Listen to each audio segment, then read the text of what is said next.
मेरे प्यारे बच्चों, जय हिंद, जय भारत, वंदे मातरम। मैंने आईएएस और पीसीएस के एग्जाम पर मैं वीडियो बना रहा था। आप लोगों का बहुत अच्छा सहयोग मिला हमको। लेकिन 2 दिन पहले एक लड़के ने हमको फोन करके बताया, 3-4 लड़कों ने, कि सर अभी बिहार में पुलिस की भर्ती हो रही है, यूपी में भी आ गया है, पुलिस भर्ती है। तो एक टॉपिक दे रहा हूं, जरा उस पर हम लोग को समझा दीजिए तो ठीक रहेगा। एक टॉपिक है असहयोग आंदोलन। देश की मतलब अभी हम आजाद नहीं हुए थे, देश हमारा आजाद नहीं हुआ था। आजादी के लिए हम लोग संघर्ष कर रहे थे। तो पेड़ के पेड़ बहुत कुछ किसी तरह से भी उनको समझाया गया अंग्रेजों को, पर अंग्रेज अपने पर अड़े रहे क्योंकि तो लुटेरे थे। मैंने इस पर आपको वीडियो जो है मॉडर्न हिस्ट्री पर मैंने आपको क्वेश्चन आंसर बताया ही है।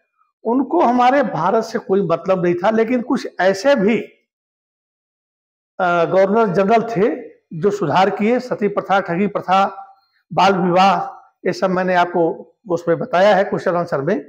तो आज हम उनके रिक्वेस्ट पर असहयोग आंदोलन के बारे में बात करेंगे। बोर्ड पर ज्यादा लिखा पढ़ी नहीं करूंगा, और उसके बाद इसको 2 पार्ट में बना रहा हूं, जिससे कि इससे क्वेश्चन आपके यदि आते हैं तो आपको परेशानी न हो उनको हल करने में।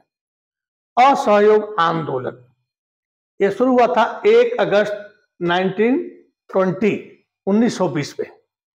1 अगस्त 1920 में हुआ था। और एक आंदोलन शुरू किसने किया था? महात्मा गांधी ने। ये सबको पता होना चाहिए कि असहयोग आंदोलन महात्मा गांधी के द्वारा चलाया गया था। इसके नाम से ही पता चलता है, एक होता सहयोग, हम आपका सहयोग करेंगे, और एक है असहयोग, हम आपका सहयोग नहीं करेंगे। क्योंकि विदेशी जब भी हमारी धरती पर, हम भी कहीं जाए किसी धरती पर, और वहां की जनता यदि हमको सहयोग न करे तो हम वहां पर नहीं रुक सकते हैं। यदि अंग्रेजों के जो खाना बनाते थे बावर्ची, वो कहे हम आपका खाना नहीं बनाएंगे। जो उनके धोबी कपड़े धोते थे, कहे हम कपड़े नहीं धोएंगे। जो उनको आलू प्याज टमाटर देते थे, कहे हम आपको नहीं देंगे, हम आपकी नाली साफ नहीं करेंगे, हम आपके जूते साफ नहीं करेंगे, हम आपके कपड़े प्रेस नहीं करेंगे, आपके बच्चे को स्कूल नहीं छोड़ेंगे, आपके घर में झाड़ू पोछा नहीं करेंगे, गेहूं चावल अनाज नहीं देंगे। तो अंग्रेज को हर हालत में जाना ही पड़ता। लेकिन विडंबना ये है हमारे देश में, आज भी, कल भी और हमेशा रहेगी, कि कुछ तो लोग चाहते हैं कि देश आजाद हो जाए, चाहते थे, और कुछ लोग चाहते थे कि देश आजाद न हो, क्योंकि गुलामी में ही उनको फायदा था। क्योंकि वो जमींदार बने थे, बड़े बड़े अधिकारी बने थे, कर्मचारी बने थे, तो क्यों चाहेंगे कि उनको मोटी तनख्वाह थी, वो हमारे क्रांतिकारियों को पकड़वाने में अपनी पूरी एनर्जी लगा देते थे। जबकि एक मुस्लिम जज जो थे, उनका नाम मैं बाद में बताऊंगा आप लोग को, जब फांसी की सजा पर भगत सिंह की सुनवाई हो रही थी, तो उन्होंने कहा कि मैं इसमें इनको सजा नहीं दे सकता हूं, और सुनवाई से उन्होंने जो है मतलब हट गए और अपना रिजाइनेशन दे दिए, इस्तीफा दे दिए। तो चलिए, हम असहयोग आंदोलन, मैंने बताया कि हम सहयोग नहीं करेंगे, अब इसी पर चर्चा करते हैं। तो क्यों नहीं सहयोग करेंगे भाई? कुछ तो कारण होगा ना। तो यह है प्रथम विश्व युद्ध। जब प्रथम विश्व युद्ध शुरू हुआ तो अंग्रेजों ने हमारे भारतवासियों से, उनके नेताओं से बड़े बड़े वादे किए कि हमारे यहां सैनिक में आप भर्ती हो जाइए, और जैसे ही युद्ध खत्म होगा हम आपको बहुत सी रियायतें दे देंगे, आपकी जिंदगी बहुत अच्छी से चलेगी। यह शुरू हुआ था 1914 से 1918 तक। आंदोलन हमारा होता है 1 अगस्त 1920 में। तो मतलब 2 साल, 1.5 साल का अंतर हो गया। तो इसमें क्या उन्होंने रियायतें दी या नहीं दी, इसी पर थोड़ा हम चर्चा करते हैं। प्रथम विश्व युद्ध में लाखों से ज्यादा हमारे भारतीय लोग प्रथम विश्व युद्ध में अंग्रेजों की तरफ से लड़े, हमारे सैनिक लड़े, जिसमें तकरीबन 75,000 74,000 के करीब हमारे सैनिक मारे गए। इससे भी ज्यादा हैंडीक्राफ्ट, विकलांग हो गए। कुछ गुम हो गए और मित्र राष्ट्रों की सेना जिसमें इंग्लैंड भी था उसको विजय मिल गई और धुरी राष्ट्र जो थे वो हार गए। तो जब ये प्रथम विश्व युद्ध चल रहा था और जब खत्म भी हो गया तो इस युद्ध से तो सब लोग प्रसन्न थे कि युद्ध खत्म होगा तो हमें आराम से रहना पड़ेगा, लेकिन नहीं, युद्ध के समय ही जब भी युद्ध लगता है सामान महंगे हो जाते हैं। सरकार युद्ध की तरफ ध्यान दे रही थी, महामारी फैल गई, प्लेग फैल गई, लोग भूखे मर लगे, बारिश नहीं हो रही थी, सरकार कहीं ध्यान नहीं दी और यहां तक कि काश्तकार, साहूकार, किसान, जमींदार, भारत के हर लोग इस विश्व युद्ध के समय पर महंगाई, बीमारी से त्रस्त थे और सरकार ने कोई ध्यान नहीं दिया। और जब विश्व युद्ध खत्म हो गया तो उसके बावजूद इन्होंने कोई रियायत न देते हुए हमारी चूड़ियां टाइट करने लगी कि हम कुछ मांगे ना। तो इससे जो है बहुत सी जनता जो है नाराज थी। बस जरूरत था एक चिंगारी लगाने वाला कोई मिल जाए तो पुआल जो है घास का वो जलने के लिए तैयार है, मतलब जनता तैयार है, आंदोलन में कूद पड़ेगी, बस एक लीडर चाहिए। वो कार्य किया महात्मा गांधी ने। उसके बाद रोलट एक्ट, काला कानून, 19 मार्च 1919 को जब गांधी जी ने आंदोलन करना शुरू किया जगह जगह पर, तो एक कानून बना 19 मार्च 1919 में जिसको बोलते हैं रोलट एक्ट, काला कानून। इसमें बिना किसी को बताए हुए एक स्पेशल अदालत बनाई गई, आपको अरेस्ट कर लिया जाएगा, आपको मनचाही सजा दे दी जाएगी और आप उस सजा के खिलाफ किसी भी कोर्ट में नहीं जाएंगे जितने दिन आपको सजा दे दी गई है, चाहे फांसी दे दी गई है, चाहे काला पानी दे दिया गया है, चाहे 14 साल के लिए 6 साल, जो भी उस कोर्ट ने, अंग्रेजों की बनाई हुई कोर्ट थी जिसको काला कानून कहते, 19 मार्च 1919 को। जबकि ये क्यों बना था? एक कांड हुआ था जलियांवाला बाग। जलियांवाला बाग 13 अप्रैल 1919 को हुआ था। 13 अप्रैल 1919 में जलियांवाला बाग कांड जो था, हत्याकांड जो थी, उस पर मैंने एक वीडियो बनाया है। और ये जो मेरा वीरेंद्र मणि त्रिपाठी है ना, आप यूट्यूब पर जाइए और 245 या नहीं सॉरी 250 आप लिख दीजिए, मेरा टोपी लगाया हुआ फोटो आ जाएगा, उसमें से 90-95 वीडियो बने हैं, उसमें जलियांवाला बाग आ जाएगा। उसको अच्छी तरह से आप लोग पढ़ लेंगे तो आपके एग्जाम में बहुत ज्यादा काम आएगा, क्योंकि इसमें समय वेस्ट होगा। तो फिर भी मोटी मोटी तौर पर तो मैं आपको बता ही देता हूं कि 19 मार्च को तो काला कानून हुआ, क्योंकि 13 अप्रैल 1919 को जलियांवाला बाग हत्याकांड हुआ। तो इसमें जो है क्या हुआ कि जब अंग्रेज ये कानून बनाते थे तो ये अपने फायदे के लिए बनाते थे, न कि भारतवासियों के लिए, ना हमारे लिए। तो आजाद जब देश मतलब लड़ाई खत्म हो गई, ये दमन चक्र अपना शुरू कर दिए, कोई बात नहीं मानते थे, जगह आंदोलन होने लगे, तोड़फोड़ होने लगा, भाषण होने लगा। तो क्या हुआ कि प्रथम विश्व युद्ध में जब इन्होंने अपने वादा पूरा नहीं किया तो हमारे डॉक्टर सतपाल और सैफुद्दीन किचलू, डॉक्टर सतपाल और सैफुद्दीन किचलू जो है, ये जो है ब्रिटिश हाउस के सामने आंदोलन किए, नेतागिरी किए, भाषण दिए। इनको 9 अप्रैल को अरेस्ट कर लिया गया। 10 को इनके अरेस्ट होने के विरोध में जनसभाएं की गई, तो उन पर अंग्रेजों ने गोली चलवा दी, बहुत से को अरेस्ट कर लिया। तो उसी के शोक में, उसी के बारे में 13 अप्रैल को अमृतसर में एक जगह है, खाली जगह थी, जलियांवाला बाग। उसके बाग के तरफ से बाउंड्री थी, अब बाउंड्री के बगल में घर थी और घर भी ऊंचे ऊंचे थे। उसमें तकरीबन 10-20 हजार आदमी इकट्ठा हुए।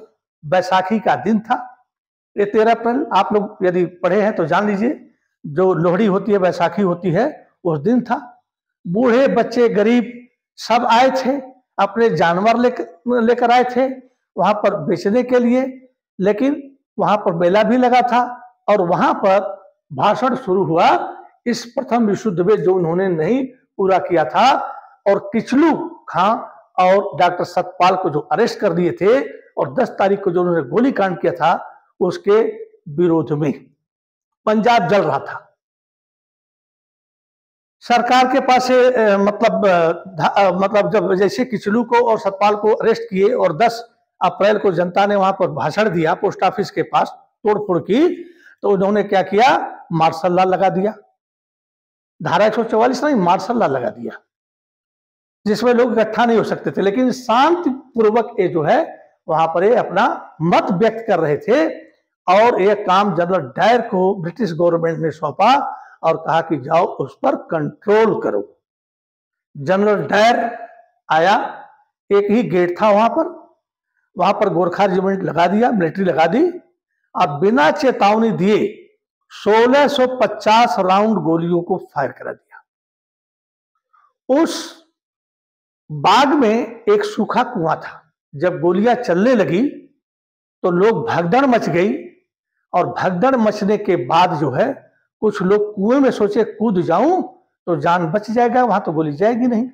एक कूदा, फिर एक कूदा, फिर एक कूदा, इतने लोग कूदे कि कुआं जो है आदमियों से भर गया। गोली जिनको लगी थी वो भी कूदे, जिनको नहीं गोली थी वो भी कूदे, और नीचे वाले 2, 3, 4 ऐसे करके वही में मर गए। तो ये है, मैंने बना दिया है जलियांवाला बाग कांड पर। उसी पर 19 मार्च को इन्होंने रोल एक्ट पास कर दिया, काला कानून, जिसको चाहे उसको अरेस्ट कर लो। तो किचलू और डॉक्टर सतपाल को उसी कानून के अंदर इन्होंने अरेस्ट कर लिया था। और 13 अप्रैल में ये जलियांवाला हत्याकांड हुआ, और उसके बाद मातंगी चंस्फोट सुधार, अंग्रेजों ने चूतिया बनाने के लिए ये जो है मातंगी चंस्फोट सुधार एक कानून बनाया उन्होंने इनके अध्यक्षता में, कि हिंदुस्तानियों का प्रशासन में हिस्सा होगा प्रदेश में, प्रादेशिक। लेकिन यह बेवकूफ बनाने वाला कानून था, और इसमें जो है इसका कर्ता धाता गवर्नर जनरल था। हम कुछ भी करेंगे, यदि उसको ठीक लगा तो मान जाएगा, सुधार कर देगा, यदि उसको नहीं अच्छा लगा तो नहीं करेगा। इनके पास कोई पावर नहीं थी। चौथा कारण था टर्की विजय। जब प्रथम विश्व युद्ध चल रहा था, ये 5वां कारण है, जब प्रथम विश्व युद्ध चल रहा था बच्चों, तो टर्की को जीत लिया गया और इसका विभाजन कर दिया गया। और जो टर्की राज्य है, वहां का जो खलीफा होता है पूरे विश्व में मुसलमानों का गुरु होता है।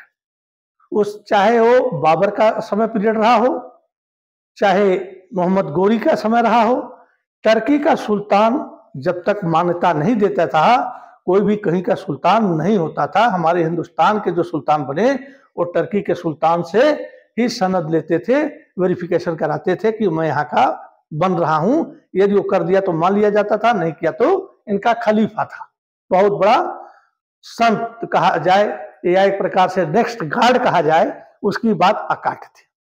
तो एक कारण थे कि मतलब असहयोग आंदोलन क्यों शुरू किया गया, इतनी चीजें थी।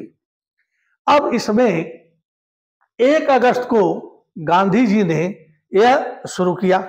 अब ये शुरू करने के बाद क्या होता है कि कैसे कैसे आंदोलन चला, इसमें कौन कौन भाग लिए और आगे क्या हुआ।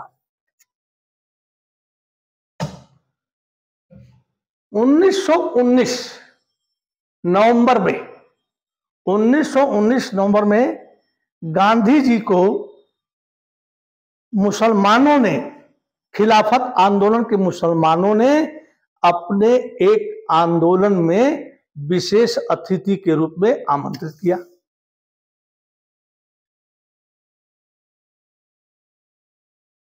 और गांधी जी को सारी बात बताई।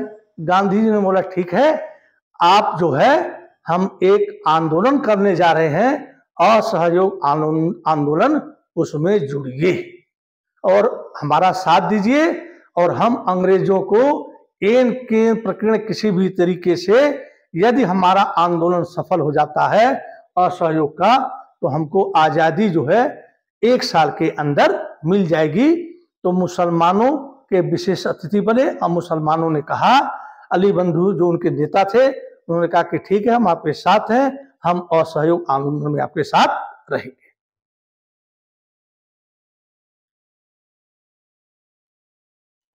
मई 1920 में मई महीने में अखिल भारतीय राष्ट्रीय कांग्रेस दल की बैठक हुई और इसमें सर्वसम्मति से जो है मतलब ये बात मान ली गई। सितंबर में भी एक रणनीति बनाई गई 1920 में ही कि इस आंदोलन को कैसे आगे चलाया जाएगा, इसके लिए क्या क्या होना चाहिए, क्योंकि 1 जून को तो शुरू हो गया। कोई भी काम शुरू कर देने से खत्म नहीं होता है, पूरा नहीं होता है, उसमें रणनीति बनानी पड़ती है। तो इन्होंने मई और सितंबर में एक किया कि रणनीति बनाई।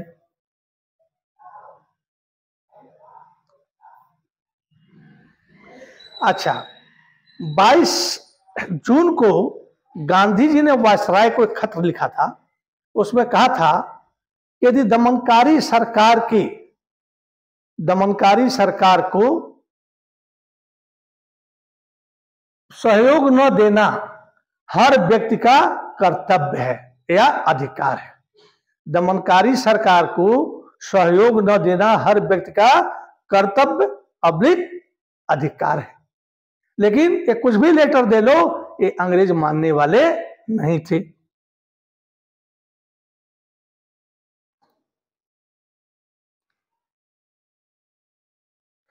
उसके बाद कलकत्ता में एक अधिवेशन हुआ जिसमें सीआर दास थे। सीआर दास बहुत बड़े वो थे। गांधी जी ने असहयोग का बात किया। दास ने कहा कि नहीं, परिषदीय चुनाव आ रहा है, चुनाव का हम लोग बाइकाट करेंगे। पर गांधी जी ने कहा कि तो बात अलग है, लेकिन हम असहयोग आंदोलन ही करेंगे। उसके बाद दोस्तों दिसंबर 1920 में नागपुर में सम्मेलन होता है। उसके बाद जो है सीआर दास जो है नागपुर के सम्मेलन में निम्न पॉइंट रखते हैं, उनको मैं एक एक करके पढ़ करके आपको सुना रहा हूं, जिससे कि आपका ये जो है डाउट दूर हो जाएगा। आपकी परीक्षा में ये बहुत चीज आ जाएंगी। ये चीजें जो होती हैं जीके की हैं, और आजकल जीके से प्रश्न ज्यादा पूछे जाते हैं, तो आप एक एक सुनिए जरा ध्यान से। उपाधियों और प्रशस्तियों, जो प्रशस्त प्रमाण पत्र मिलते हैं, जो उपाधि मिलते हैं, जिनमें इनको वापस लौटाना था। गांधी जी को उपाधि मिली थी, गांधी जी कैसरे हिंद की, उन्होंने लौटा दिया।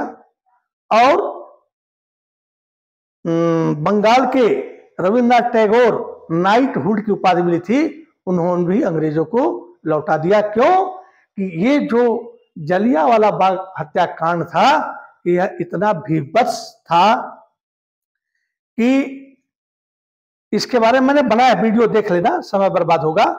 तो इसके ऊपर गांधी जी ने मतलब कि अपना रविन्द्रनाथ टैगोर ने अपनी नाइटहुड की उपाधि वापस कर दी थी। अच्छा, फिर गांधी उसमें सीआर दास ने कहा था सरकारी स्कूल कॉलेज का बहिष्कार किया जाए और हमारे भारतवासी बच्चे उसमें नहीं पढ़ेंगे, तो उसका बहिष्कार किया गया। और 80,000 स्टूडेंट जो है क्या बोलते हैं कॉलेज और स्कूल में पढ़ते थे, उन्होंने विद्यालय छोड़ दिया। और राष्ट्रीय विद्यालय खोले गए थे जो, या फिर खोले भी गए, उनमें उन्होंने एडमिशन ले लिया।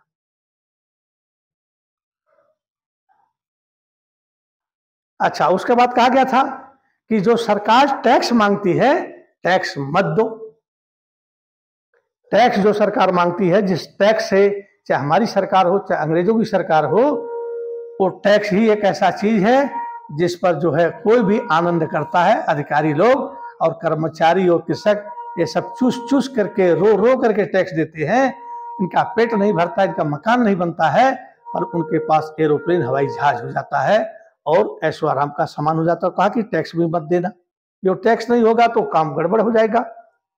और जो देखिए ये धीरे धीरे शोषण हुआ हमारा, एक दिन में नहीं हुआ। कोई भी चीज हमारा खाना भी जो है मतलब 1 मिनट में नहीं बनता है, चाहे कितनी भी तेज आग हो, धीरे धीरे ही बनता है। सूरज भी धीरे, सूरज तो खड़ा रहता है, पृथ्वी घूमती है, तो धीरे धीरे सुबह होता है, धीरे धीरे रात होती है, धीरे धीरे दिन खत्म हो जाता है। तो इन्होंने क्या किया कि हमारे यहां से कच्चा माल लेते थे, इंग्लैंड भेजते थे, और इंग्लैंड में फैक्ट्रियों में ये सामान कपड़े बना करके और हमारे यहां बाजार में बेचते थे अपने दाम पर। ये हुआ कि जो विदेशी वस्त्र है उनको बहिष्कार किया जाए, तो ये भी इसके अंदर शामिल था, विदेशी वस्तुओं का बहिष्कार। राष्ट्रीय विद्यालय हम खोलेंगे और गवर्नमेंट जो उनके स्कूल थे उन पे हम बहिष्कार करेंगे। हिंदू और मुस्लिम, उस समय पाकिस्तान नाम की कोई चिड़िया ही नहीं थी, बिंदु नहीं था, स्पॉट नहीं था। ये तो 1947 में इसका जन्म हुआ। जैसे एक खानदान में हस्बैंड और वाइफ रहते हैं और कोई राम जी, घनश्याम जी या सैफुद्दीन नहीं होते हैं, लेकिन जब शादी हो जाती है, भाई है, तो एक जन्म होता है सैफुद्दीन का, चाहे राम जी घनश्याम का, तो उनका राम जी। उसी तरह से इस भारत के पेट से, भारत माता की पेट से पाकिस्तान का जन्म हुआ, जो आज वो नौटंकी करते हैं, आपको सबको पता है। तो उस समय हिंदू और मुसलमान दोनों थे, दोनों कंधे से कंधा मिला करके असहयोग आंदोलन में अपना पूरा योगदान दिया उन्होंने। छुआछूत, देखिए हमारे देश की सबसे बड़ी समस्या थी जाति समस्या, छुआछूत, वैदिक काल से ही चली आ रही थी। तो गांधी जी ने कहा कि छुआछूत बिना हटाए हम स्वतंत्र नहीं हो सकते हैं, क्योंकि बहुत सी जनता आंदोलन में, इनका भी भागीदारी बहुत जरूरी है। यदि ये भागीदार नहीं बनेंगे तो हमारा आंदोलन सक्सेस नहीं होगा। गांधी जी ने कहा कि यदि ये मेरा कार्यक्रम पर पूर्ण रूप से अमल यदि हो जाता है तो हमें अधिकार नहीं चाहिए, हमें 1 साल के अंदर आजादी मिल जाएगी। भागना ही पड़ेगा अंग्रेजों को, जब सहयोग ही नहीं मिलेगा। और सहयोग आंदोलन है। अच्छा, गांधी जी का जो संगठन था, उसके ढांचा जो था, उसमें भी बदलाव किया। पहले कुछ और था, अभी कुछ और था।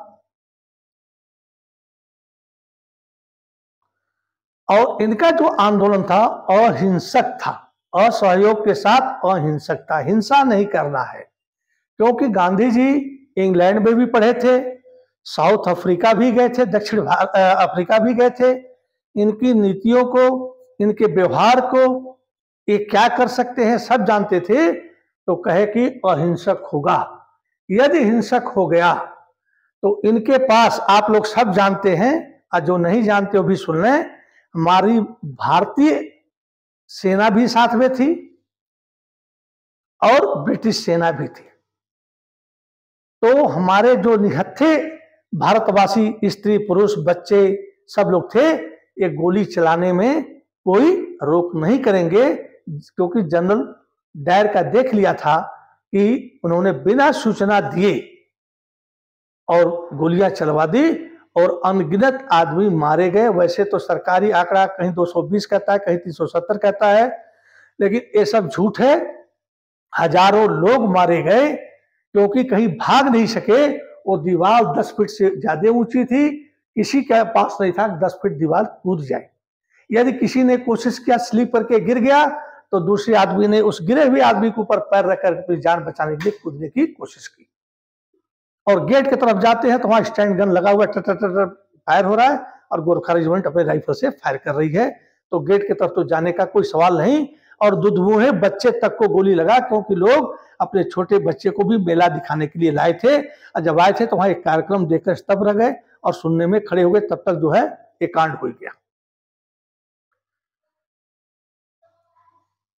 अब गांधी जी ने क्या किया कि अपने कांग्रेस कमेटी में कुछ सदस्य ऐसे इकट्ठे किए जो चंदा इकट्ठा करें और राज्य स्तर पर, गांव स्तर पर अपने कार्यकर्ता नियुक्त किए और लोगों को सदस्य बनाया कांग्रेस का। और 1 साल के लिए सदस्य बनने के लिए फीस उन्होंने रखा, क्योंकि धन संग्रह करना ही था, बिना उसके काम नहीं चलेगा।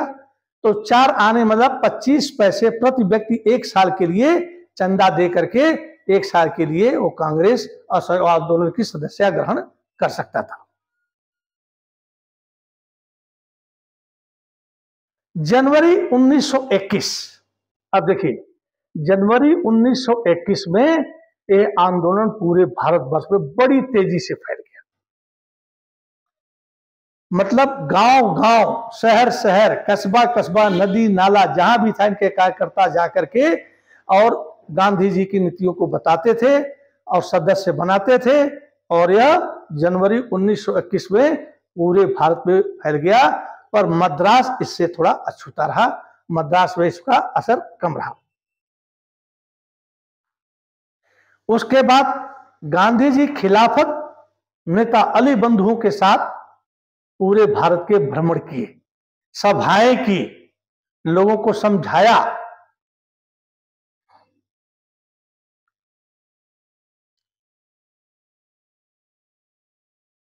उसके बाद इनकी जब ट्रेन रुकती थी तो गांधी जी को घेर लेते थे बहुत लोग। भाई गांधी है कौन, गांधी है कौन, कोई जानता नहीं था।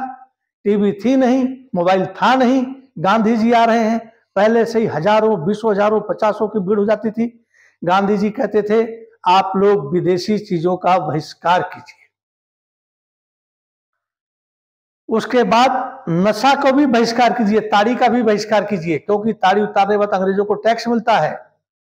तो इस समय आप ऐसा कीजिए, आपके पास कोई कपड़ा नहीं है तो अपनी टोपी या अपनी पगड़ी उतार करके और सांकेतिक बहिष्कार कीजिए, हमें दिखाइए। अली बंधु थे उनके साथ। तो ये लोग जैसे ही स्टेशन छोड़ करके इनकी गाड़ी आगे बढ़ती थी तो गाड़ी की खिड़की से दिखाई देता था कि विदेशी वस्त्रों की होली जल रही है। लोग जला रहे थे और कहे कि स्वदेशी अपनाओ और विदेशी को हटाओ।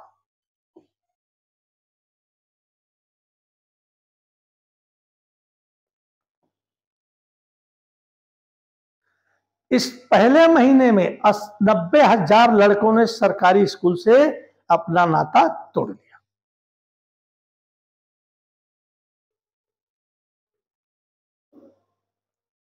और उस समय 800 राष्ट्रीय स्कूल थे जो पढ़ना चाहते थे और राष्ट्रीय स्कूलों में अपना एडमिशन उन्होंने ले लिया। दोस्तों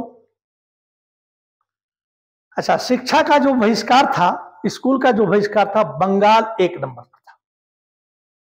उसके बाद पंजाब था, आंध्र प्रदेश था, उड़ीसा था, यूपी था। ये सब जो है मतलब बहुत तेजी के साथ शिक्षा का, सरकारी स्कूल का बहिष्कार किया गया और राष्ट्रीय स्कूलों में लोगों ने अपना एडमिशन लिया। और नेशनल कॉलेज कलकत्ता में खोला गया था, उसके प्रधानाचार्य सुभाष चंद्र बोस बन गए।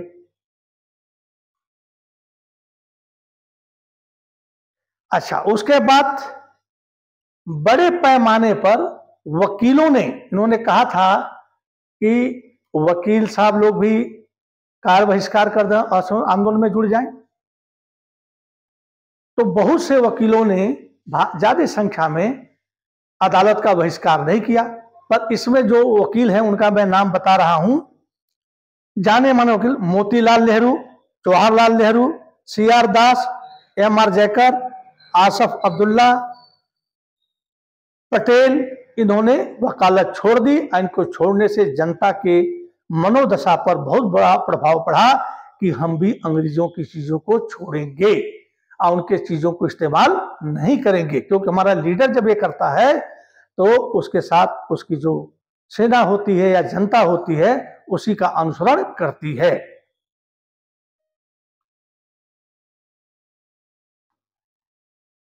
और विदेशी कपड़ा का ही मेन उसमें था। अब देखिए, विदेशी कपड़े का जब बहिष्कार किया गया, विदेशी कपड़ों का जब बहिष्कार किया तो विदेशी कपड़ों से अंग्रेजों को क्या लाभ होता था? 1 अरब 2 करोड़ का जो है उनको आयकर मिलता था।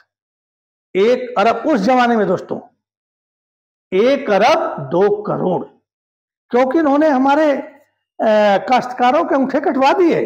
हमारे जुल्हों ने खुद इतना महंगाई कर दिया कि अपने अंगूठे काट लिए।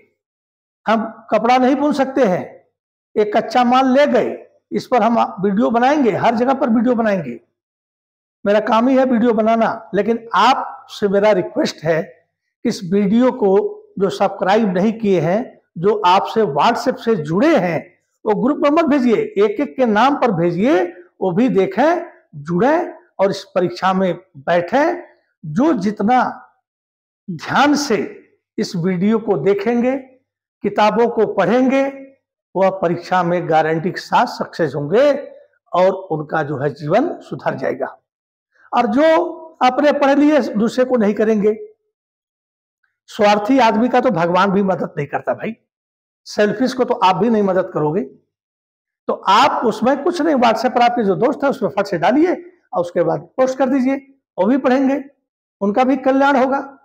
4 कैटेगरी की भर्ती होती है, एक जनरल की, एक ओबीसी की, एक SC ST की, एक हैंडीक्राफ्ट की। तो जिसको मिल जाएगा, जिसको रोजी रोटी मिल जाएगी तो अच्छा ही है। मैं भी तो आपको पढ़ा रहा हूं, कोई पैसा तो आप दे नहीं रहे हैं। ठीक है बच्चों, और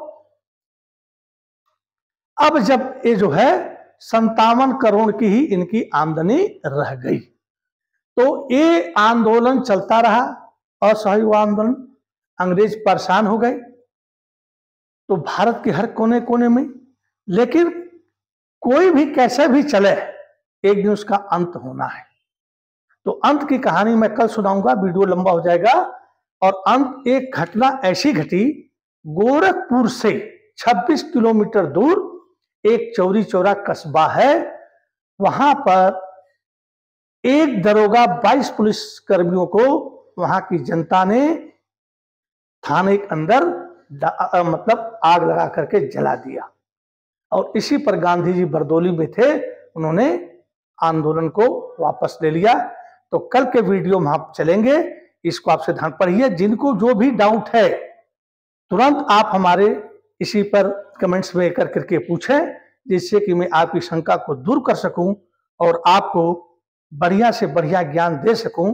मुझे, क्योंकि ज्ञान देने में मुझे बहुत इंटरेस्ट है बच्चों, इसलिए आज का टॉपिक यहीं पर खत्म करते हैं। जय हिंद, जय भारत, वंदे मातरम।